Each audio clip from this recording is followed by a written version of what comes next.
1380 KCIM Sports presents KCIM Sports Rewind. A look back at the week in high school sports. Brought to you by St. Anthony Rehab Services. Here's Sports Director Jeff Blankman, John Ryan, and Jeff Honnold. Well, not exactly. Casey Miner's in once again here this morning, and welcome to the next half hour of your life you'll never get back. It's KCIM Sports Rewind. Do we apologize for that? No. Are we getting that half hour back about our lives? No. So you're in the same boat we are, people. Yeah. Suck it up and live with it. So, welcome to our future.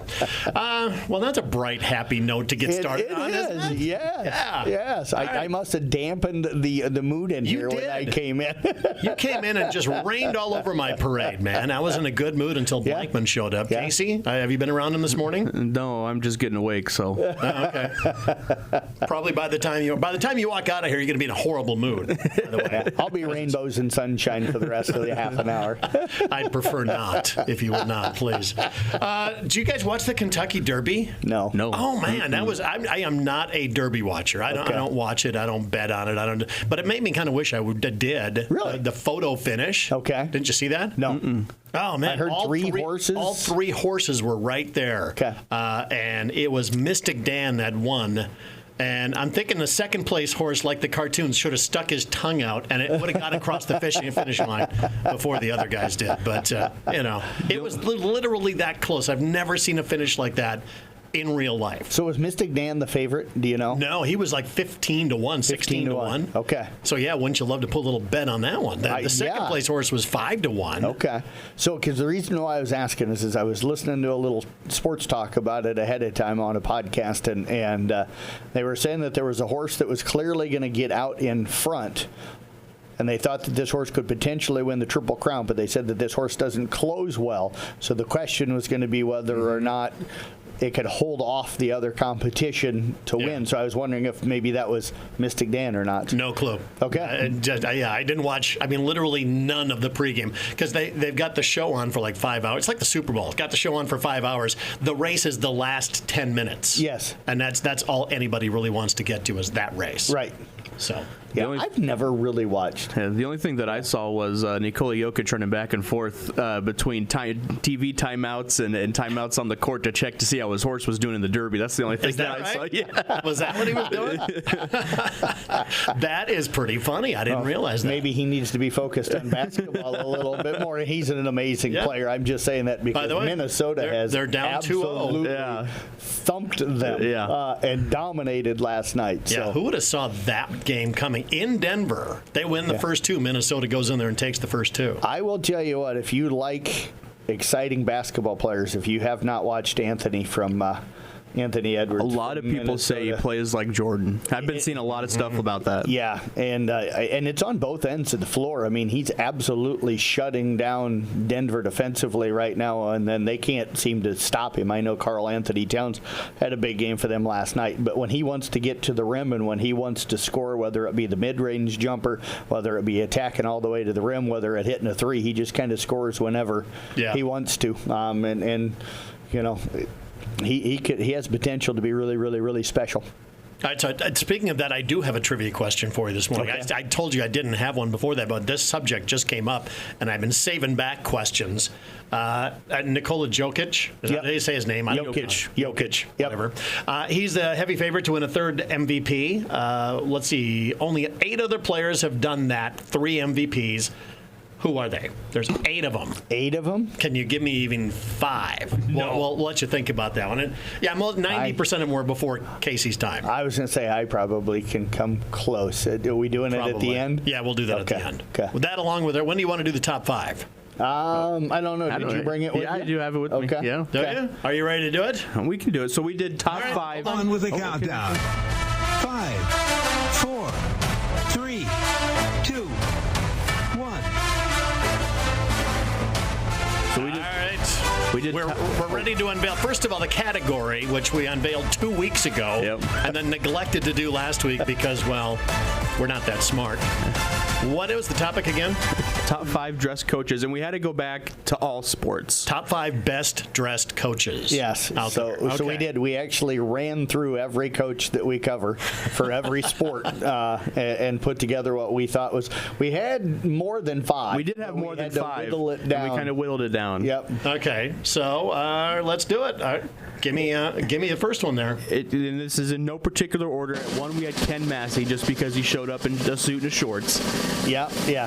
Suit and shorts. For a soccer game. Yeah. Please tell me they were cargo shorts. I don't think they were suit pants shorts. Yeah. So, however, I don't know how he has it done, but his suit pants are shorts. They're like literally suit pants that are shorts. Wow, I didn't know they made such a thing. Yeah, he probably has it specially made. So suit shorts is number 5. Number 4. Then we had Caitlin McAllister. Because during the basketball season she was pregnant and had to wear a bunch of maternity clothes, so she was always nicely dressed. Yeah, always in some kind of a dress or really nice skirt type thing or whatever. But yeah, absolutely. Because they just don't make coaches shorts for pregnant women. Yes, I'm just it's a thing. Yep. All right, so number 3. Brandy Gruen from Audubon Volleyball. I felt like every time we went there, she was, most coaches nowadays, wear the pants and the polos and the shoes. Mm-hmm. But we were kind of looking for somebody that doesn't wear what everybody typically does. She's typically nicely dressed as well. Yeah, she's usually wearing something fairly nice, really nice. So yeah. All right, we're on to number 2. Steve Nutzman with his high pulled up black socks. Yep. I'm thinking, okay, I know Steve. Where did this come from? Yeah, he wears the black socks and they're pulled all the way up. All the way up to his knees with shorts. It's a daring look that most people can't pull off. Yes, but Steve pulls it off well. Is it his calves or his thighs that set off the socks, or is it? It's probably the calves because they don't go all the way up to the thighs. You look horribly uncomfortable answering that question, by the way. So I'm uncomfortable with this entire discussion. And the number 1 best dressed coach. We had Eric Noggle for 2 things. Oh, his sweater vest that he wears sometimes during wrestling. Can't beat his good sweater vest. And then him on the sidelines with the accessory. with the headset on, and has got a sucker out of his mouth through 4 quarters of a football game. Yeah, man, sweater vest and the sucker. Yeah, we're hoping that at one of the wrestling meets coming up next winter that he does the sweater vest and also the sucker, because the sucker's only during the football season, but we're hoping that we can get him to do both, and then we'll definitely make sure that Story Han's at that one, so we get the classic photo of it. Could we get all 5 coaches together to wear their outfits? We might need photos of them. That'd be tough. We could try. We could try. Yeah. So there you go. There's the 5 best dressed coaches. Our top 5 list here on KCIM Sports Rewind. So are we going to think of a list for next week and announce by the end of the show, or what? We need something. Okay. So, I mean, I've been carrying you guys for a couple of weeks now. That is true. How's the back? It's not good. Okay. No, it's fine. It's fine. Well, there's a lot of weight over here. So, what are we going to talk about this week? Because there's not a ton. I mean, outside of like NBA basketball, things like that. There's not a ton. Oh, Caitlin Clark. Yeah. The other day, did you hear her get announced? Get announced. It was they were playing a preseason game in Dallas. Yep. She got the most thunderous applause during her introduction. She scored 21 points that night. Yep. And they said the arena was jam packed. And everybody who had gone to WNBA games for Dallas said, man, they always had the top arena sections tarped off. Right. Like nobody can sit up there. There's not enough ticket sales. Place was jam-packed to the rafters. Yep. It was crazy to see. Yeah, that's going to be every arena that she plays at, and stuff. And I think every franchise that can move to a bigger arena has already done that for when Indiana's coming to town. So, yeah. See, I've had this conversation with Nathan in the morning. Do you think it's going to last more than like a year? Do you think those fans? I mean, it just depends on how she plays. I think. If she plays well enough, I think ticket sales you might see them dip a little bit, but I still feel like people want to go see her, and the demand for tickets to be high. Mm-hmm. As long as she can keep draining threes and doing all that, she's going to have the younger fan base that will want to go to those games, and parents will be more than happy to take them to that. So I think it's outstanding. Yeah, I think she's got the staying power of like Michael Jordan or someone like that for her sport. She's going to be that person to bring those crowds in night out through her whole career. Well, and if you have kind of followed a little bit as I have what's going on with the preseason right now. She had a nice game that first game out, but so did Angel Reese. I know that Cardoso got hurt and is now going to be out for a month, but she played well. Cameron Brink played really well in her preseason game so far. So, Caitlin's the face of all of it, but you got that kind of that whole group that came in this year that's all going out, and I think that's going to make it easier to continue to draw people to the WNBA if you've got a bunch of different players that are stepping in and playing extremely well, and I think you're seeing some of that. So, golden age of WNBA. Very possibly could be. And I will throw this out, and this is not a knock on Caitlin Clark, so please don't take it this way. Everybody's talking about what she's doing, and she is doing wonderful things for the attendance and all that stuff, but I didn't realize this until a couple of weeks ago. I read an article.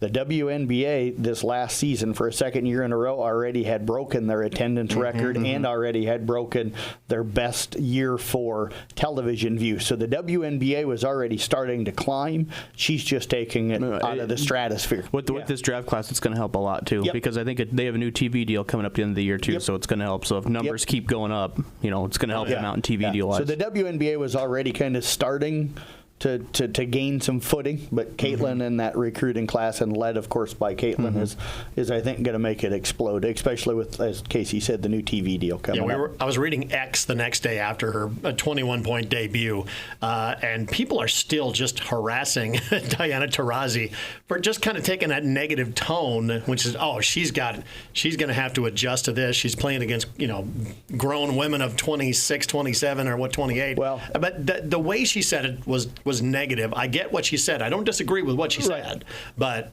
the way it kind of came out was just wrong. Right. But I will say this, and again, 21 points the other night, but didn't shoot the ball well, didn't play well in the second half, had just 6 points and stuff because defenses adjusted and started getting more physical with her, and had more turnovers than she had assists and rebounds combined.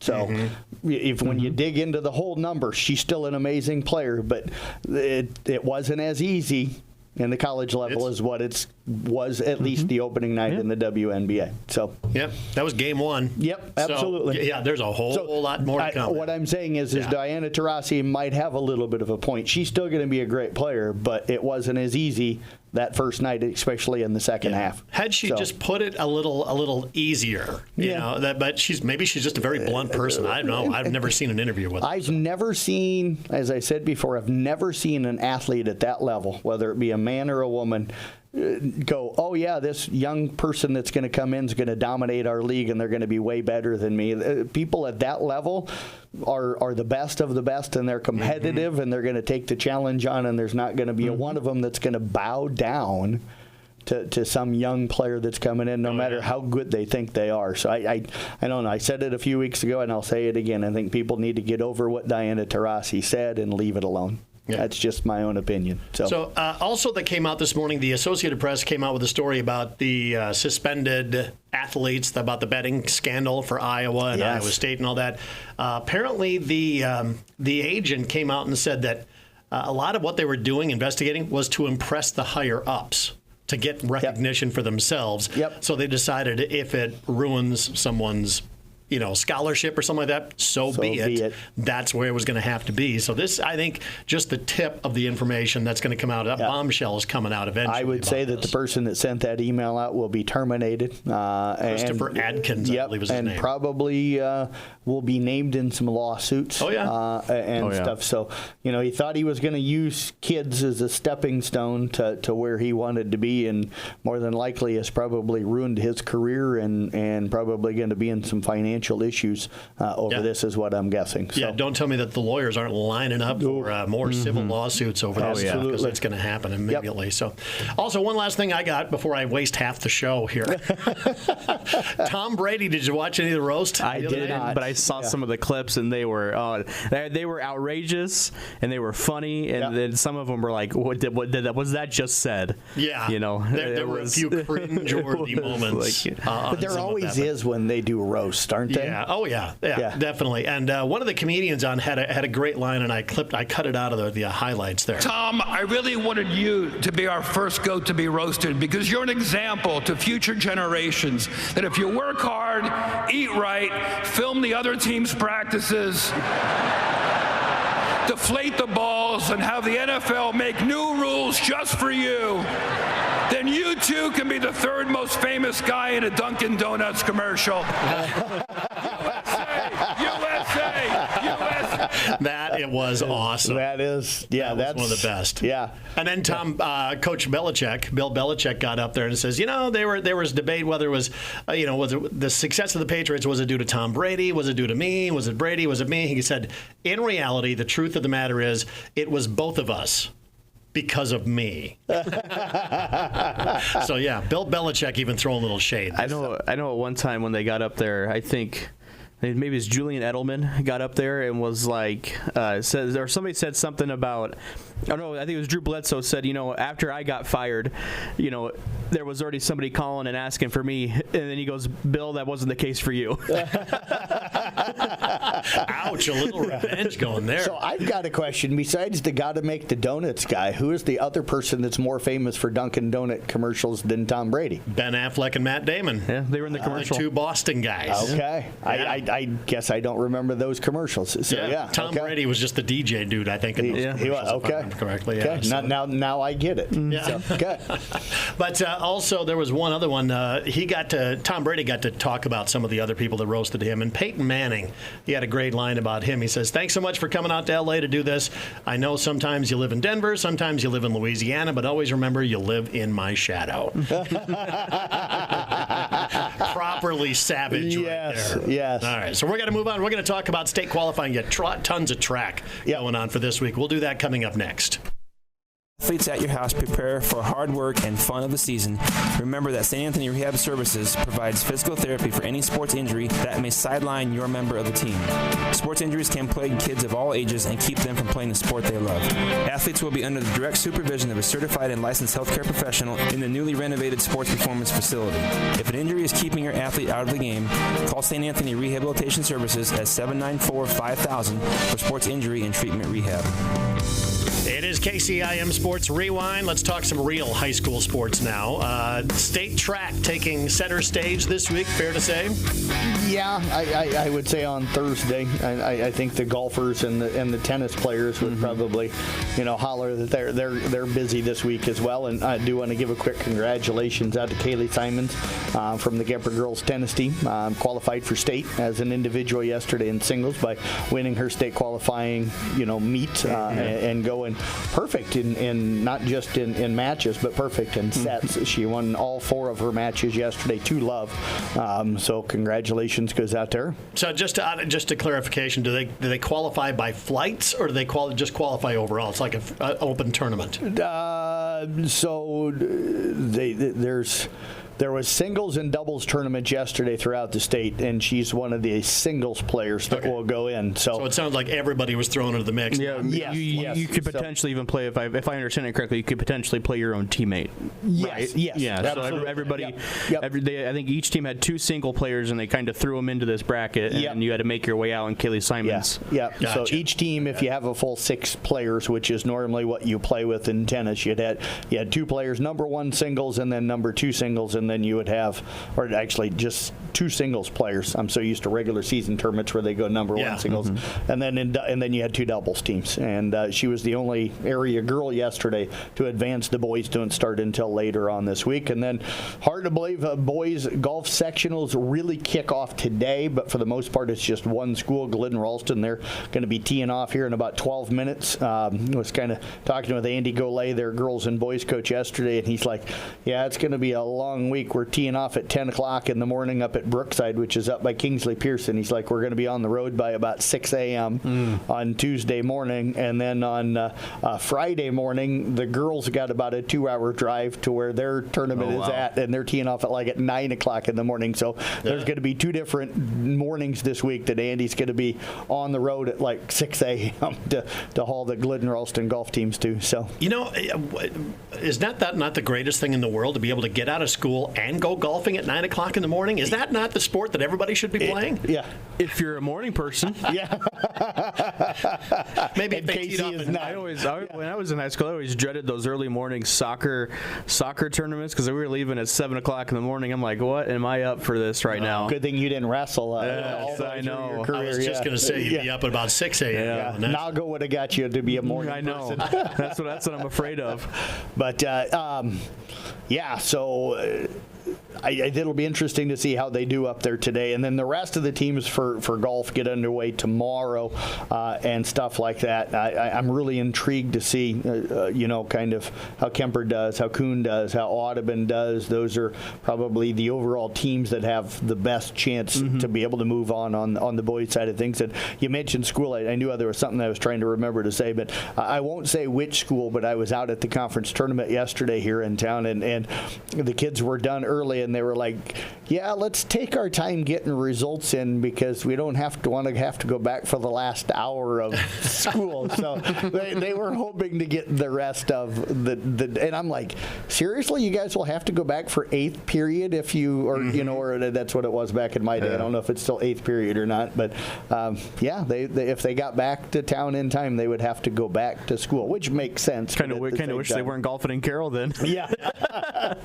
Yeah, I don't think that'll be the problem up in Kingsley Pearson today. And then state track qualifying meets do come up again on Thursday. Carroll's going to be down at Atlantic. Audubon girls and Kemper will be at Trainer. ESAC and South Central Calhoun will be at Manson, Northwest Webster. And then the Audubon boys, Coon Rapids, Baird, Glidden, Ralston, and Peyton Sheridan all going to be at Earlham, with Arweva and IKM Manning up at Westwood. And just for anybody that kind of follows how we cover, Casey's going to be running down to Atlantic that night. Well, we'll say driving. I'm not going to make you run, but he'll head down there. I'm going to head up to Manson. We won't be doing video interviews that night, but we will be set up so that we can tweet out the results as they happen, so we can let you know on Twitter, on the CB Sports Network Twitter page, who we know as the automatic qualifiers. And then we're also going to be updating our story that we usually write on the Brinks Exterior Sports Report. So that will be typed up and being updated as the night goes on. So if you want to jump on the website, you'll be able to find that. Nice. And then when we get back, we'll type up the other 3 or 4 sites and get those out as quickly as we can. And then usually it's sometime on Saturday or Sunday that they put out the full list of qualifiers. So yeah, it's going to be, and you guys are expecting an extensive list. Yes. Maybe. Yes. Yeah. I sat Do we down. have any idea what the record is for kids going? Yeah. 174 different kids. Oof, yeah. So that was back before we started doing video interviews. Well, that would have been terrible. Yeah. I told Casey, I'm like, I don't think, back then I went down all by myself. I'm like, I don't think there was any way possible. It was tough enough even trying to just call back and do updates and stuff, because most of the media people that are doing those type of things set up in the press box. I like to be down on the field, so I stand down there by the finish line and walk around all the different events. So if we got a long jumper or a high jumper, I can go kind of chat with him even before doing video interviews. But when you're standing out there with a tablet trying to write down every time of every kid that runs, so you can compare and figure out if your kid's qualified for finals or not, and and stuff, it was really, really hectic. Luckily now we've got Nick Brink sitting up in the booth. So state track coverage, we'll talk about that next week on Tuesday. So Nick's great at that because he's close to the concessions. So, yes. And he gets to update every hour. So it's right up Nick's and alley. he gets to hang out with some really cool radio guys, and they have a really fun. I did laugh because I told him, I says, I'm getting old enough now that this being down there on my feet all day for 14, 15 hours, I might have to move up to the booth one of these days. And he looked at me and he says, "That's the year I retire." You're not taking his cush job. Yeah, no. So. But yeah, hanging out with those radio people, that's not a selling point. Yeah, by the way, it is for him. Is it? Yeah, I mean, he's made some really good friends with, some of the guys. And then the funny thing is some of the guys will actually come down onto the field now and give me a hard time about things that Nick's telling them about me. So. What you don't know, you don't need to know. Yes, I always learn because they give me a hard time. And then Friday is the girls golf regionals again. We kind of ran through all of the locations for that a week ago or so. And then Saturday is the Kemper and Audubon boys tennis competition. So it'll be the team competition. and stuff. They'll be playing. Kemper goes over to Denison, Schleswig, and Audubon goes down to Glenwood. And then Friday is also the team competition for the girls in tennis. Kemper will take on Des Moines Hoover over at Boone, and Audubon will take on St. Albert over at Denison, and that is on Friday. So, like I said, it's crazy. And then boys and girls pairings have come out for soccer. These were just released yesterday, so we'll run you through here real quick. Part of it gets underway next Monday, the 13th, in Class 1A. We've got ESAC and Kemper both in the same sub-state. They wouldn't play each other until the sub-state final, but ESAC hosts AHSD Avoca Walnut, and Kemper is home to Loma in the first round, and then the winner will play either the 1 seed or the 2 seed out of that sub-state. If I'm correct, I think Kemper wins, they play Western Christian. And if ESAC wins, Unity Christian. Yep. And Western's the 1 seed, and Unity's the 2. Carroll opens up with Harlan, but they get a bye in the first round. So Carroll, if they beat Harlan, they're in the sub-state final, more than likely against Glenwood, who looks like it's probably going to be the other team in that. So Carroll's got to just win 1 game to be into a sub-state final. And then girls pairings out for everybody but Carroll High. Kemper will open up on Wednesday the 15th at Harlan in Class 1A Region 6, and ESAC opens up at home with Sioux Center in Class 1A Region 4 and stuff. And then again, Carroll's pairings are supposed to be released this coming Thursday. Kind of surprised they're taking the Kemper girls on the road with them being 8-6, 9-6 right now. Yeah, and the team that they're playing against, I think, is right at 500. So yeah, but that tells you that a lot of times the stuff's already the last games are like a week or two ago and stuff. So they just take a little while to put the pairings out. So you guys last night were up in Sac City, big track meet going on up there. Yeah, had fun. I will be. Got out of there before it started to rain, so we did, and they got the entire meet in.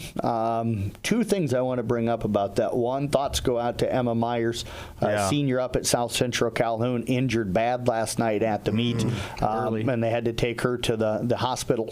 Really? And for a senior, would have probably qualified for state in a few events to have that happen. You know, what did happen? During a handoff, I don't know exactly how it happened, but stepped on one of her teammates' back of her leg. And kids get cleated all the time during handoffs, but I don't know if you saw it happen or not. No, I didn't see it happen. But went down and ended up injuring the lower part of her leg. So, again, thoughts go out to her. And then a really cool thing that happened last night, off of a bad thing. South Central Calhoun normally hosts 5 track meets in a year. All 5 of those this year canceled because of weather and storms, so they didn't get a home track meet this year. Well, with the relationship, it's a rivalry between ESAC and South Central Calhoun, but I thought ESAC stepped up last night and did something really, really cool. They reached out to South Central yesterday. It was senior recognition night for ESAC last night at that track meet. South Central was coming to that meet. They recognized the South Central Calhoun seniors last night before they did the ESAC seniors, so they gave the South Central Calhoun seniors a senior night. I thought that was really cool. Way to go, East Sac County. I mean, tip your cap to Morgan Wilkie, who had the idea, and then Chaps Wilkie, the AD, to approve it, and everybody else there to kind of get things put together. So I thought that was really cool. Parents, you got to go. Man, that's just a class move. It is absolutely 2 schools that are rivals when they're on the field competing with each other. It's not friendly, but last night shows you that. You know, it's a sport, and there are things bigger than sports, and honoring those seniors last night was definitely bigger. Very cool. I mean, what are the odds you don't get any of the 5 in? With the way weather we've had, it's kind of crazy. I think in my 20 years here, this is the first time that South Central didn't get at least 1 home meet in. So, All right. So we'll have to think about next week's top 5. Yep. We'll reveal it next week. We'll have to work on that a little bit. But getting back to our trivia question, so Nikola Jokic, probably the favorite to win the 3rd NBA MVP. 8 other players have done it. Give me 5. Okay. Magic Johnson, Michael Jordan, Larry Bird, Wilt Chamberlain. Hold on, my ding doesn't go that fast. Okay. Wilt Chamberlain? Wilt Chamberlain, yes. Bill Russell? Bill Russell. So there's the 5 right there. There's the 5. Can you keep going? Let me see if I can. Did you say the one that has 6 leading the way? It said Michael Jordan, right? No, he's not Michael Jordan. Okay. 6 and Michael Jordan has 5. LeBron has LeBron won that many? LeBron has won 4. Okay. Not 6. Trying to. So you're missing the number one and the final person on the I list. wouldn't know. Jerry West. No. Okay. All-time leading scorer for a long time. Oh, Kareem Abdul-Jabbar. There you go. Yeah. And he was, when you first brought up the question, he was one of the first guys that came into my mind. Yeah. Okay, And the last guy on the list to win 3, I believe is Tim Duncan? No, not Jim Duncan, but Tim. Oh, Tim. No, not Tim Duncan. Okay. Should have won 3. He was great. Wasn't he? Wasn't his nickname Chocolate Thunder? Oh, Daryl Dawkins or Charles Barkley? It's Moses Malone. Oh, Moses Malone. Yeah. Okay. Yeah. I thought his nickname was that. It's a long time ago. That was Daryl Dawkins. That was because he kept shattering backboards. Shattering the backboards. That's right. Okay. So Moses Malone. Malone. I would have not thought of Moses, but as a Philadelphia 76ers fan as a kid, he was the mailman, right? No, that was Karl Malone. And see, I'm still confusing my Malones and everybody else. Yeah. No, Moses was he was on that '83 Sixers championship team with Dr. J and Andrew Toney and Bobby Jones and Maurice Cheeks as the point guard. And it's so weird that I can go back and name the '83 championship team from the Sixers. But if you ask me to name half of the Lakers starting lineup for this year, I have no clue. I can still run through the starting lineup for the Cincinnati Reds in 1977, and I was like 6 years old. I can name you Boston Celtics starting fives for everything from the 80s on, pretty much. But then at the end of the 80s, once Larry Bird and Kevin McHale and those guys retired, lost it all. I just stopped with the NBA. That's that '83 Sixers team knocked those guys off to go and then beat the Lakers in the finals. Oh, I used to hate the Sixers. I know. Now I don't mind them because Nick Nurse is there. But unfortunately, Nick saw his season come to an end too. Yeah. At the hands of the Knicks. So NBA playoffs are getting kind of fun though. They are. Now that the Timberwolves are in there and the Nuggets won last year, there's starting to be some different teams other than the Lakers and the Warriors. This is going to be just the second time they said in 14 years that either Miami or Golden State won't be in the finals because they've both been. Golden State got knocked out in the play-in tournament. Miami got knocked out in the first round. But one or the other of those two franchises has been in the NBA finals 13 of 14 probably years. Been pretty close to the same thing with LeBron and Steph Curry. Yep. Yeah. Because LeBron made 12 straight or something like that. Yeah. So. Even those stats, I have no idea about any of that. So that is KCIM Sports Rewind for this week. We'll unveil the next top 5 coming up next week. So stay tuned right here with KCIM and catch a podcast of this program available on the website in moments.